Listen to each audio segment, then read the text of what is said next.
Hey everyone, today I'm just going to go over a few more things that you need to know about English class to get us started for this year. So let's go ahead. We're going to take a look at a presentation. It shouldn't take us very long. And then if you have any questions, feel free to reach out this weekend or at some point to let me know. All right, let's go ahead and take a look at the presentation. All right, so the number one rule in my class, both online and in person, is just to be a good human. So we're going to have times where we're discussing, where we're interacting with one another. So obviously be respectful of other people and understand that we are all coming from different places as far as what we know, what we believe, and just our ideas themselves. So be respectful in the way we address people on Zoom or through any other activity that we're doing. So that's the first rule. As far as core values in this class, the core values that I have on this presentation are values that I think are good for all of us to develop and have in this course. So read critically, write consciously, speak clearly, tell your truth. So I took these from a poet and teacher named Clint Smith, and I like this idea because I think in our world right now, especially with having access to all the things we do online and constantly be inundated with different media and everything else, it's good to be able to read critically and to view critically.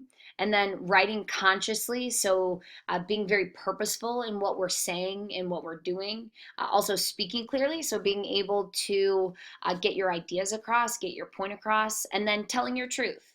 Literature is ultimately stories, right? So as you're reading literature and as we're looking at or using literature to look at the world through different lenses, you're also going to probably think about your own personal story and what that means and what your beliefs are. So telling your truth and understanding your truth and understanding yourself better is an ultimate value as well in this course.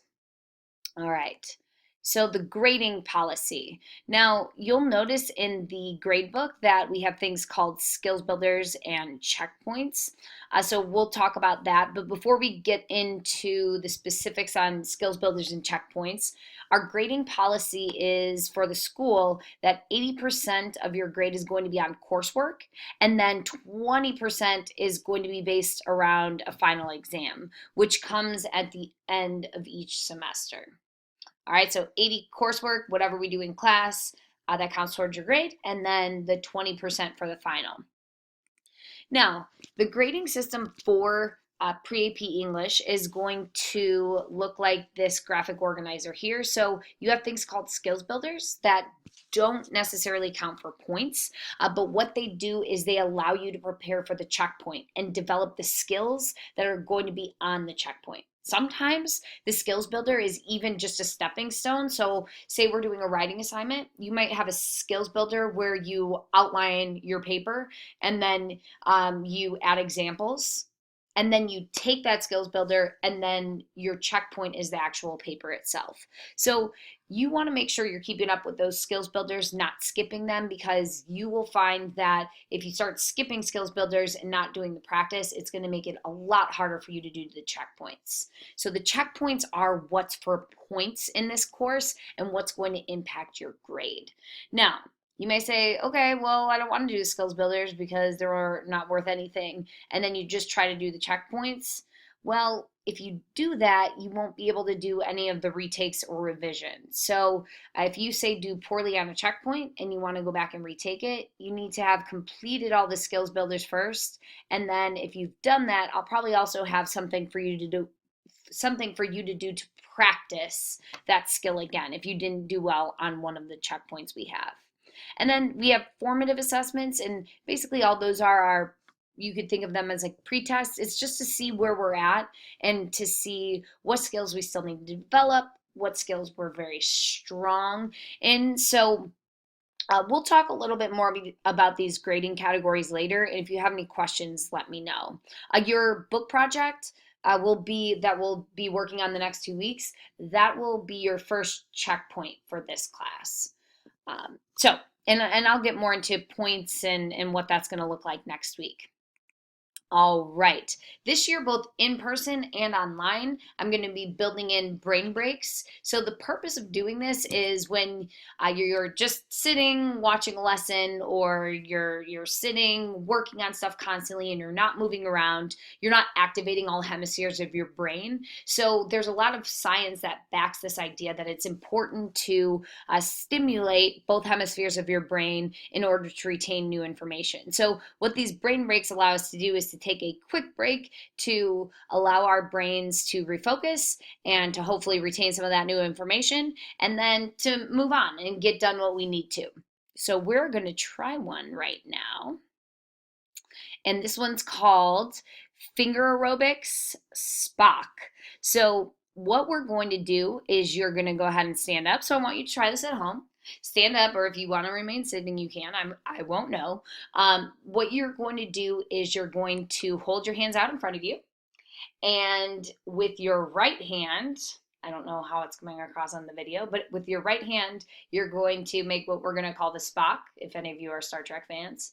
And then so basically your middle finger is going to go to your index finger, and then your ring finger is going to go to your pinky finger. And then on the other hand, your ring finger and your middle finger are going to be attached, and then the other two fingers are going to be like pointing outward. So it should look like this. Now, that was the easy part. Now what you're going to do is you're going to try to switch them as quickly as possible. Note, I am very, very bad at this. So I'm going to go ahead and give it a try. You could go ahead and pause this and give it a couple attempts, but I'll show you my attempt right now. It's harder than it looks. So see how fast you can do it. Again, what that this was nothing. I don't know what this was. So um, try your best with it, and go ahead and pause the video. Try it for about a minute or so. See if you can get it going quickly.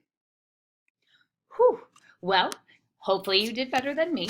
And I practiced all day with my classes. So the last thing that I want to mention is that if you need any extra help or you have any special learning needs, please let me know. I know it's different online. I know that there's going to be things that pop up, or we're going to be using technology that we may not know how to use, or that's not working in the moment, which sometimes happens. So be patient with me. I'll be patient with you. The big thing is just communication. And if you have anything that you know has helped in the past, or anything, if there's anything I can be doing to help you be successful in this class, I want to know that. So please let me know. I'm here for you. Just make sure we're communicating. Last slide we're going to talk about here is going to be what we're going to be reading this year. So there's a number of both novels or longer works, and then also short stories. So two of the longer works we're going to read are To Kill a Mockingbird and then Romeo and Juliet. And then some of the short stories are The Most Dangerous Game, which we'll get into after the book project. And then Cask of Amontillado, which is a story by Poe. I know you guys, or Edgar Allan Poe. I know you guys have read some Poe in middle school, so you may be familiar with his writing style. And then The Scarlet Ibis is another one we'll be getting into shortly after we finish your book project. And then second semester, Romeo and Juliet is going to be the longer text we focus on. Another book of sonnets that we'll read is A Wreath for Emmett Till. So while these are just some of the books we'll read, there's a lot more as far as texts go. We read some nonfiction, just shorter text as well. So just be on the lookout for the different things we'll be reading this semester and this year. All right, I'm excited to have a good year. If you have any questions whatsoever, please feel free to reach out, and I will talk to you soon. Have a good weekend.